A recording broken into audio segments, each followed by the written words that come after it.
आस्था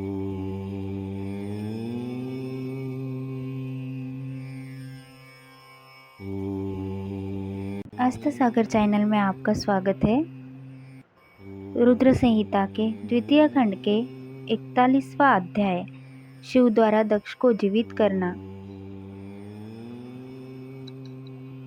देवताओं ने महादेव जी की बहुत स्तुति की और कहा, भगवान आप ही परब्रह्म हैं और इस जगत में सर्वत्र व्याप्त है।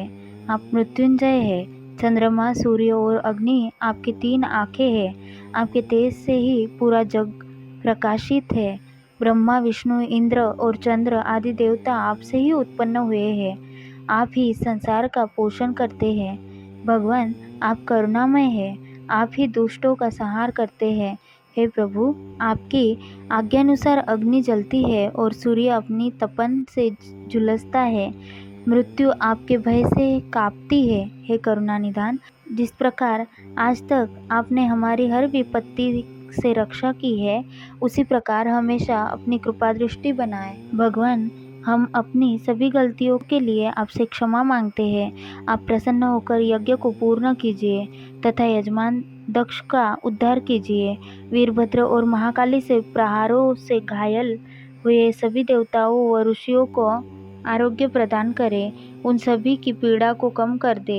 हे शिवजी, आप प्रजापति दक्ष के अपूर्ण यज्ञ को पूर्ण कर दे और दक्ष को पुनर्जीवित कर दे। भग ऋषि को उनकी आंखें, पुषा को दांत प्रदान करे। साथ ही जिन देवताओं के अंग नष्ट हो गए हैं, उन्हें ठीक कर दे। आप सभी को आरोग्य प्रदान करें। हम आपको यज्ञ में पूरा पूरा भाग देंगे। ऐसा कहकर हम सभी देवता त्रिलोकीनाथ महादेव के चरणों में लेट गए। हमारी स्तुति और अनुनय विनय से भक्तवत्सल भगवान शिव प्रसन्न हो गए।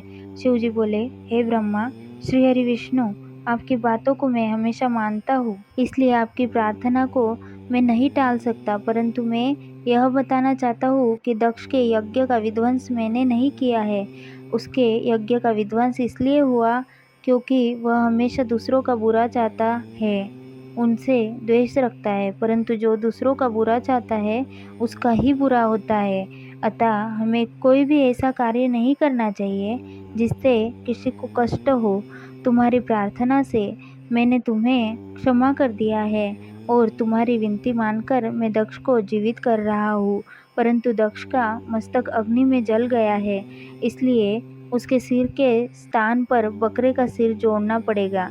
भक्त सूर्य के नेत्र से यज्ञ भाग को देख पाएंगे तथा पूषा के टूटे हुए दांत सही हो जाएंगे। मेरे गणों द्वारा मारे गए देवताओं के टूटे हुए अंग भी ठीक हो जाएंगे।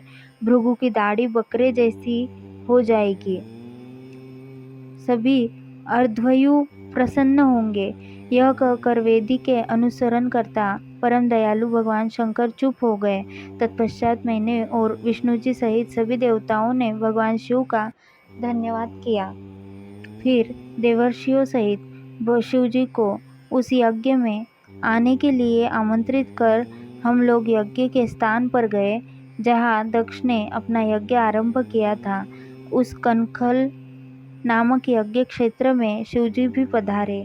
तब उन्होंने वीरभद्र द्वारा किए गए उस विध्वंस को देखा। स्वाहा, स्वधा, पुषा, तुष्टि, धृति, समस्त ऋषि, पितर, अग्नि व यज्ञ, गंधर्व और राक्षस वहाँ पड़े हुए थे। कितने ही लोग अपने प्राणों से हाथ धो चुके थे। तब भगवान शिव ने अपने परम पराक्रमी सेनापति वीरभद्र का स्मरण किया। याद करते ही वीरभद्र तुरंत वहाँ प्रकट हो गए और उन्होंने भगवान शिव को नमस्कार किया। तब शिव जी हंसते हुए बोले कि हे वीरभद्र, तुमने तो थोड़ी सी देर में सारा यज्ञ विध्वंस कर दिया और देवताओं को भी दंड दे दिया। हे वीरभद्र, तुम इस यज्ञ का आयोजन करने वाले दक्ष को जल्दी से मेरे सामने ले आओ। भगवान शिव की आज्ञा पाकर वीरभद्र गए और दक्ष का शरीर वहां लाकर रख दिया, परंतु उसमें सिर नहीं था। दक्ष के शरीर को देखकर शिवजी ने वीरभद्र से पूछा कि दक्ष का सिर कहाँ है। तब वीरभद्र ने बताया कि दक्ष का सिर काटकर उसने यज्ञ के अग्नि में ही डाल दिया था।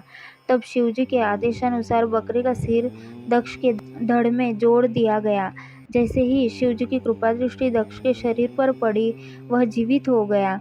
दक्ष के शरीर में प्राण आ गए और वह इस प्रकार उठ बैठा जैसे गहरी नींद से उठा हो। उठते ही उसने अपने सामने महादेव जी को देखा। उसने उठकर उन्हें प्रणाम किया और उनकी स्तुति करने लगा। उसके हृदय में प्रेम उमड़ आया और उसके प्रसन्न चित्त होते ही उसका कलुषित हृदय निर्मल हो गया। तब दक्ष को अपनी पुत्री का भी स्मरण हो गया और इस कारण दक्ष बहुत लज्जित महसूस करने लगा। तत्पश्चात अपने को संभालते हुए दक्ष ने करुणानिधान भगवान शिव से कहा, हे कल्याणमय महादेव जी, आप ही इस जगत के आदि और अंत है। आपने ही इस सृष्टि की रचना का विचार किया है। आपके द्वारा ही हर जीव की उत्पत्ति हुई है। मैंने आपके लिए अपशब्द कहे और आपको यज्ञ में भाग भी नहीं दिया। मेरे बुरे वचनों से आपको बहुत चोट पहुंची है, फिर भी आप मुझ पर कृपा कर यहाँ मेरा उद्धार करने आ गए। भगवान, आप ऐश्वर्य से संपन्न हैं। आप ही परमपिता परमेश्वर है।